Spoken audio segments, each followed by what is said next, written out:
It's that time again. It's time to sit back, relax, and watch some people get their asses kicked. It's a Cynthia Rothrock movie. Sort of. If you've seen my show, you're of course familiar with Cynthia Rothrock, but this was mostly advertised as a Michelle Yeoh movie, another famous actor you probably know. Originally from Malaysia, she's become huge in the States, starring in Tomorrow Never Dies, Crouching Tiger, Hidden Dragon, Memoirs of a Geisha, and lots of other big-name stuff. Although she's not a trained martial artist, she starred in several martial arts films and used her dance training to help with the fight choreography. And you'd never know the difference, because the fight scenes are impressive in this. And while I've covered a lot of Cynthia Rothrock films, these have been generally American helm productions, which has led to a lot of folks telling me to check out some of her Hong Kong work, most prominently Yes Madam. Dude, check out her Hong Kong stuff, those are great, you'll love it! Hong Kong, man, those are so much better. And I can confirm that indeed they are not. At least, not Yes Madam. I mean, yes, the fight scenes are without a doubt some of her best work. But the downside to that is, you have to sit through the rest of the movie. I have no idea why this one in particular keeps getting recommended to me. I can't say how her other Hong Kong movies have panned out, but I found Yes Madam to be hugely uneven. What do I mean by that? Well, imagine you're watching a buddy cop movie. Good cop, bad cop, that sort of thing. It's got great action, actors you like, alright plot.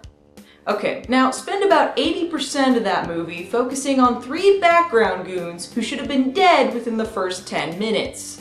Man, you have got to be a fan of slapstick and mismatched music, or you will not enjoy Yes Madam. Otherwise known as Police Assassins, Police Assassins 2, Super Cops, or my personal favorite, Lady Hard, Great Hong Kong Criminal Investigation. Essentially, the plot is Yeoh's Inspector Ng must solve a murder by teaming up with Rothrock's Inspector Morris, the bad cop from Scotland Yard. You'll be spared Cynthia Rothrock attempting an English accent because I've chosen to review the dubbed version, largely because it's funnier. And we begin. Inspector Ng is on an undercover mission to catch a serial flasher, I guess, which really disgusts her since she didn't expect him. A flasher, good-natured fun. Get out of the way!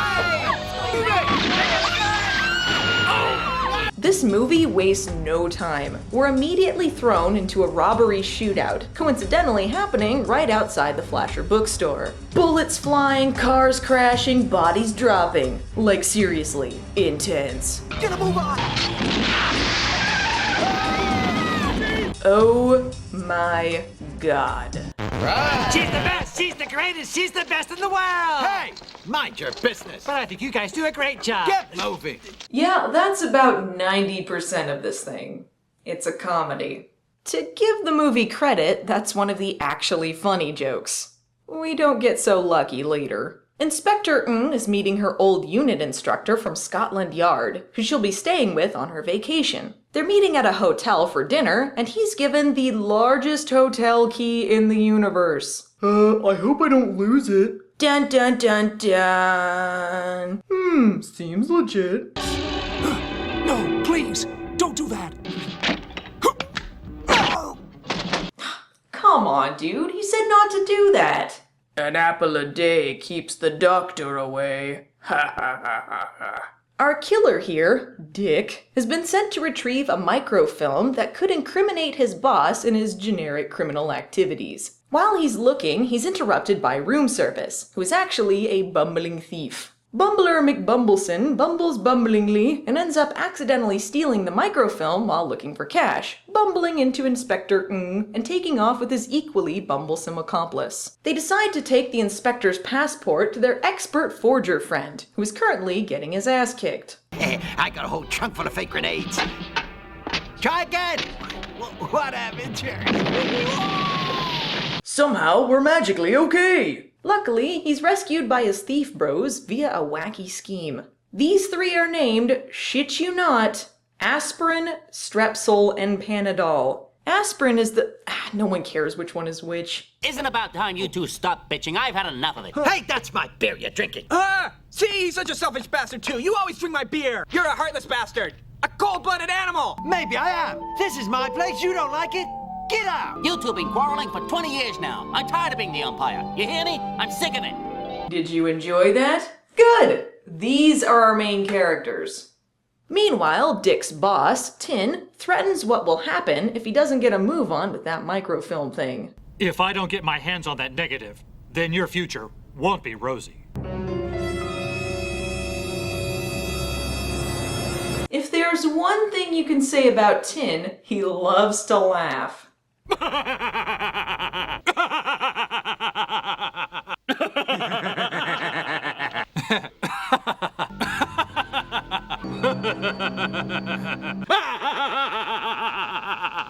The death was caused by a 4.5mm projectile which entered the front and came out the back. Ah, he means a bullet. A bullet? Ah, she lost a good friend. Now work your way around. Oh, no! Hey, Aspirin! Aspirin! Where are you? I'm right here. I can't get over this. I should be watching a bomb-ass movie about Cynthia Rothrock and Michelle Yeoh kicking butt and taking names. Instead, I'm watching the Three Stooges comedy hour starring some goons named after medicine products for no reason whatsoever. No word on where the fourth goon is, Preparation H. They try to make you feel sorry for them by saying they're thieving to buy a house for their boss? I'm really not sure if they're supposed to be brothers. But that doesn't change the fact that there is absolutely nothing appealing about these characters. Not to mention, their sickly old man is equally unappealing. I don't care if it's Sammo Hung with some baby powder in his hair. They aren't even unlikable enough to be compelling villains. They're just obnoxious. I can sum them up by just playing a series of whiny noises. The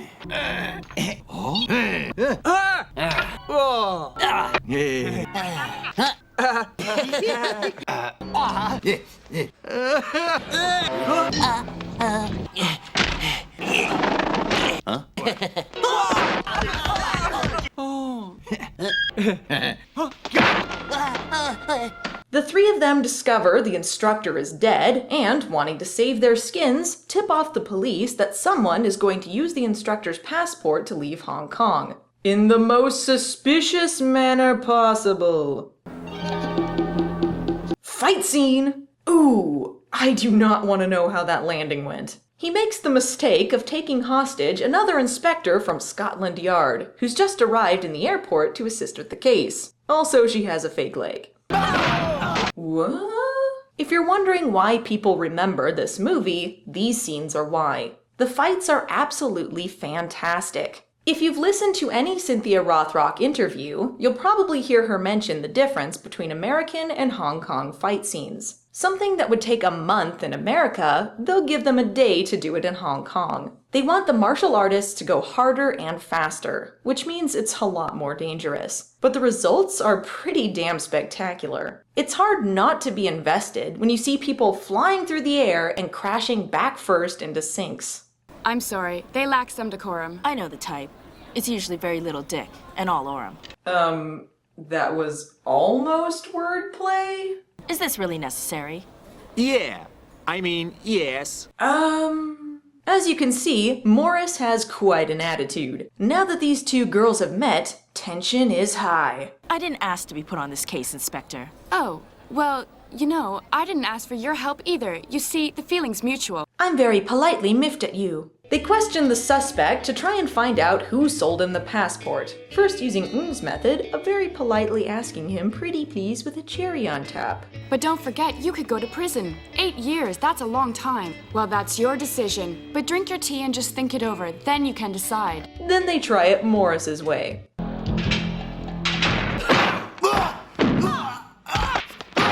Looks like this is the beginning of a beautiful friendship. Lets the suspect go to try and track him to whoever made the fake passport, which angers Inspector Morris. He may have murdered Richard Norton and may even kill again. Why the hell did you let him go? You'll be responsible if this compromises our investigation. Oh my lord, could they have picked a more annoying voice actress? Oh good, more slapstick. I'll shoot you if you don't pull him up immediately. I don't believe you have the guts. Hooray! Help me, help me! Stop shouting, you're on the ground, idiot. Oh snap. If this movie was just about Cynthia Rothrock abusing these guys, it'd be a hell of a lot more entertaining. They bring the guy in, and he inadvertently gives away his accomplices. Then we get to visit our bad guys again. This guy is utterly ridiculous. Returning to Assface and Strip Colon, we're treated to a scene of them getting hustled at pool. What do we do now, Aspirin? Now, we go to the washroom What the hell for? to try to escape down the toilet. The audience is in a desperate search for something to care about. But if there's one thing we've learned about this movie, it's that no matter how hard you search, you're just gonna end up with Dick.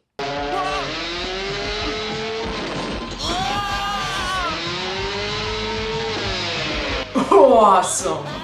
Okay, come on, look at this. Those guys are seriously gonna get run over by a motorcycle. Props for the stunt work. You, ride the bike over the car. You two, run for your lives. That made no sense.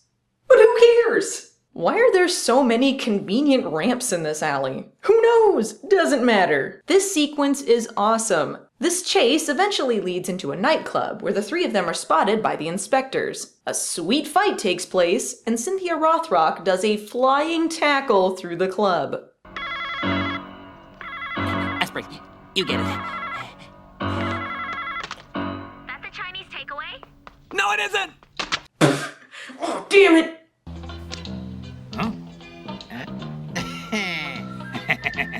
Oh god, no. Now what is this? Can we please just focus on something we actually care about instead of stupid comedy side stories? We had a plot going for like 5 minutes. This is like half the movie. Hooey? Aspirin and Strepsil turned themselves in, hoping to find asylum from the guys trying to kill them. Inspector Ng refuses to arrest them, hoping to use them as bait. Also, a hilarious attempted sexual assault. They agree to take the women to the boss, who they think will show up at the pool hall again. Sweet adult overalls, Inspector Morris. Pop, lock, and drop. The girls tell the goons that if they want to save their skins, they'll get back what they stole from the hotel. Hey, don't do that! Stop! Hey, don't do that! Hey! Aw, shit, I don't care. They discover the microfilm and decide that instead of giving it to the police, they'll try to sell it back to Tin via a wacky scheme.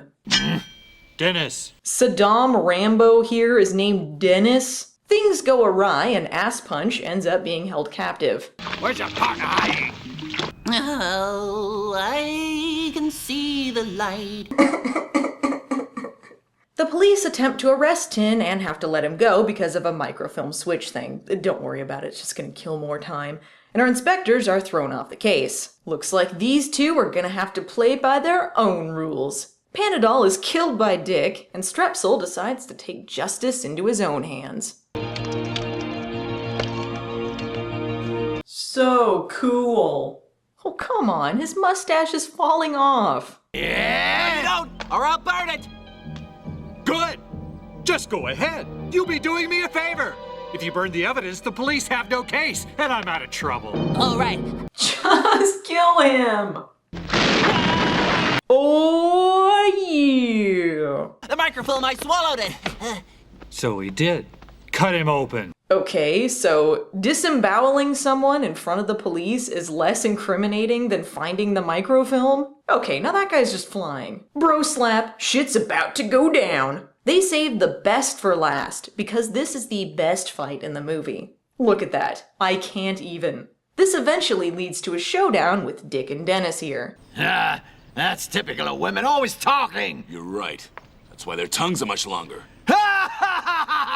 Well, you mustn't forget, among those women happens to be your mother's. Oh! He looks like someone just taped felt to his face. Or someone drew Sharpie onto his every frame of the film. And they duke it out. So listen to this, folks. This is how awesome Cynthia Rothrock is in real life. Apparently, during one of the fight scenes with Dick here, the actor kicked her so hard in the head she started bleeding from the ear. They found out at the hospital she had a torn inner ear, she headed back to set, and immediately continued filming. Bad ass. Shit. Oh, I'm sorry. I didn't mean it. Ah! Oh, I'm sorry, but I did mean it. I realize this is kind of late in the game to ask this, but where did these inspectors train exactly? You know, I hate to tell you this, guys, but I really don't think you're gonna get off scot-free on this one. Once you start having karate fights with the police, it's kinda over. I called you because these people were trespassing on my grounds. You'll be charged with trespassing on his property and illegal use of weapons. What? That's the charge? There are bodies everywhere! One of the girls has a bunch of knife wounds! A man has glass embedded in his face! You can be assured of my full cooperation. I know he's laughing evilly, but he's probably a nice guy. As they're being taken away, Strepsil tells Aspirin about Panadol's death. Luckily, Laffy McLaffy-Pants is there to make him feel better. Come on. Aspirin, finish him off!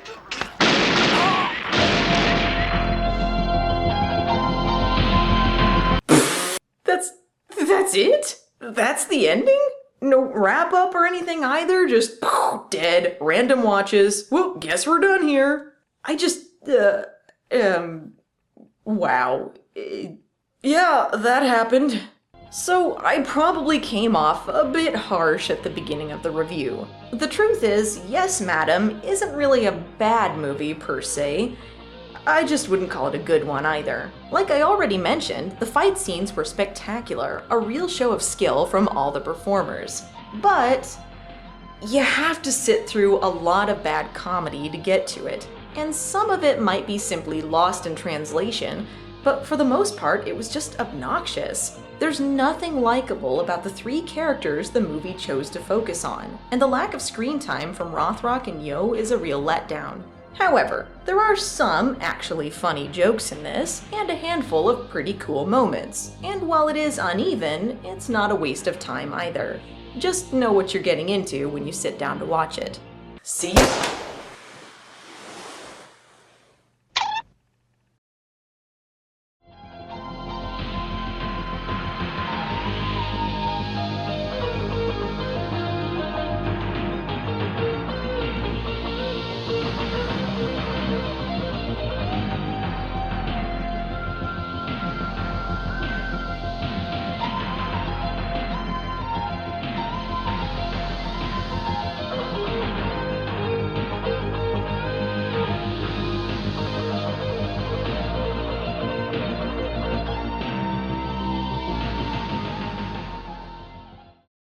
What do we do now, Aspirin?